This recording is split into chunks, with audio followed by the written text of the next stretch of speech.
ವಿಕ್ರಾಂತ್ ವಿಕ್ರಾಂತ್ ನಿನ್ ಕೆಲ್ಸ ಇನ್ನೂ ಮುಗ್ದಿಲ್ವಾ? ಇನ್ನೊಂದ್ ಸ್ವಲ್ಪ ಇದೆಮ್ಮ, ಇನ್ನೇನ್ ಮುಗೀತು. ವಿಕ್ರಾಂತ್ ಕೆಲ್ಸ ಅಂತ ಯಾವಾಗ್ಲೂ ಕೆಲ್ಸದ ಮುಂದೆನೆ ಬಿದ್ದಿರ್ತೀಯಲ್ಲೋ. ನಿನ್ನ ಕಾದು ಕಾದು ತೇಜುನು ಊಟ ಮಾಡದೆ ಹೊಟ್ಟೆ ಹಚ್ಕೊಂಡ್ ಮಲ್ಗಿದ್ದ. ಅವನೇನು ಊಟ ಮಾಡಿಲ್ವಾ? ಇಲ್ಲ. ಅಮ್ಮ, ನೀವಾದ್ರೂ ಊಟ ಮಾಡ್ಸೋತಾನೆ. ನನ್ಗೂ ಇರೋದು ಎರಡೇ ಕೈ ಕಣೋ ವಿಕ್ರಾಂತ್. ಹುಷಾರಿಲ್ಲ ಅಂದ್ರೆ ಒಬ್ರು ಕೇಳೋರು ಇರಲ್ಲ ಈ ಮನೆಯಲ್ಲಿ. ಸಾಕಾಗೋಗಿದೆ ನನ್ಗೆ. ಕ್ಲಿನಿಕ್ ಹೋಗೋಣ? ಬೇಡ ಕಣೋ, ನನಗ್ ಯಾವ ಕ್ಲಿನಿಕ್ಕೂ ಬೇಡ. Okay cool down. ಇವತ್ ಯಾಕೆ ಇಷ್ಟು ಕೋಪ ಮಾಡ್ಕೊಂಡಿದ್ದೀರಾ? ನಾನು ಮನುಷ್ಯಪ್ಪ, ನನಗೂ ಕೋಪ ಬರಲ್ವಾ? ಕೋಪ ಬರ್ದೆ ಇನ್ನೇನೋ ಆಗತ್ತೆ. ಆ ಡಾಕ್ಟರ್ ಹತ್ರ ಹೋದ್ರೆ ರೆಸ್ಟ್ ಮಾಡಿಮ್ಮ ಎಲ್ಲಾ ಸರಿ ಹೋಗುತ್ತೆ ಅಂತ ಹೇಳ್ತಾರೆ. ರೆಸ್ಟ್ ಮಾಡಕ್ ಬಿಡ್ತೀರಾ ಅಪ್ಪ ಮಗ ಇಬ್ರುನು?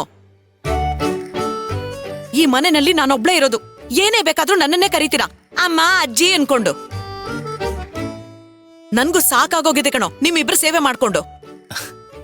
ಅಮ್ಮ, ಯಾಕೆ ಹಿಂಗ್ ಫ್ರಸ್ಟ್ರೇಟ್ ಆಗ್ತಿದ್ದೀರಾ? ಏನಾಯ್ತು? ಏನಾಯ್ತಾ? ಅಲ್ಲ ಕಣೋ, ಮಗುಗೆ ಒಂದೊತ್ತು ಊಟ ಮಾಡ್ಸಕ್ಕಾಗಲ್ಲ ನಿನ್ಗೆ? ನೀನ್ ಇದೆಯಾ ಅನ್ಕೊಂಡು ನಾನು ಆಚೆ ಹೋಗಿದ್ದೆ. ಆಚೆಗ? ಎಲ್ಲಿಗೆ ಹೋಗಿದ್ರಿ? ಮೆಡಿಕಲ್ ಸ್ಟೋರ್ಗೆ. ಅಲ್ಲ ಅಮ್ಮ, ಕೈ ನೋವು ಅಂದ್ರೆ ಕ್ಲಿನಿಕ್ ಕರ್ಕೊಂಡು ಹೋಗ್ಲಾ ಅಂದ್ರೆ ಬೇಡ ಅಂದ್ರೆ ಈಗ ಮೆಡಿಕಲ್ ಶಾಪ್ ಹೋಗ್ ಬಂದ. ಅಲ್ಲ ಕಣೋ, ಮೊದ್ಲು ಮೆಡಿಕಲ್ ಸ್ಟೋರ್ಗೆ ಹೋದೆ, ಅಲ್ಲಿಂದ ತರಕಾರಿ ಅಂಗಡಿಗೆ ಹೋದೆ, ಅಲ್ಲಿಂದ ಬರ್ತಾ ಫ್ರೂಟ್ಸ್ ತಗೊಂಬಂದೆ, ಹಾಗೆ ಬರ್ತಾ ಈ ಇನ್ಯಾನೋ ಮೀಟ್ ಮಾಡ್ಕೊಂಡ್ ಬಂದೆ. ಈಗ ಅದ್ ಇಂಪಾರ್ಟೆಂಟಾ ನಿನ್ಗೆ? ಅಮ್ಮ, ಯಾಕೆ ಹಿಂಗ್ ಫ್ರಸ್ಟ್ರೇಟ್ ಆಗ್ತಾ ಇದ್ದೀರಾ? ನಾನು ಆಗ್ಲೇ ಹೇಳದ್ನಲ್ವಾ, ಒಂದು ಮುಖ್ಯವಾದ ಕೆಲ್ಸ ಇದೆ, ಮುಗಿಸ್ ಬರ್ತೀನಿ. ನೋಡೋ ವಿಕ್ರಾಂತ್, ಕೆಲ್ಸ ಇದ್ದಿದ್ದೇನೆ. ಮೊದ್ಲು ಹೋಗಿ ಅವನ್ಗೆ ಊಟ ಮಾಡ್ಸು. ಸರಿ ಆಯ್ತು, ಹೋಗ್ತೀನಿ ರೀ. ಹೋಗೋ.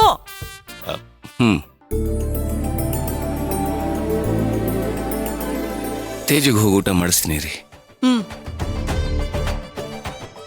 ಹಾಗೆ ಒಂದು ಮುಖ್ಯವಾದ ವಿಷಯ. ಏನು?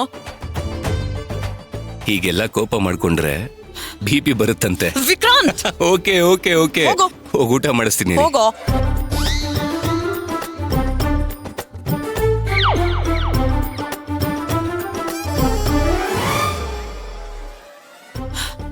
ಇವನ್ ಮುಂದೆ ಮೆಡಿಕಲ್ ಸ್ಟೋರ್ ಅಂತ ಹೇಳ್ದೆ, ಅವನ್ ಮುಂದೆ ತರಕಾರಿ ಫ್ರೂಟ್ಸ್ ಅಂತ ಏನೇನೋ ಹೇಳ್ಬಿಟ್ಟೆ.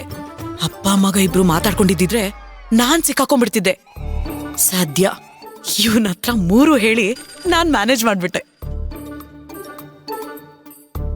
ಸಾರಿ ಕಣೋ ವಿಕ್ರಾಂತ್, ನಾನ್ ಸುಳ್ಳು ಹೇಳಿದ್ದು ನೀನು ಪಲ್ಲವಿ ಒಂದಾಗ್ಬೇಕು ಅಂತ ಅಷ್ಟೇ.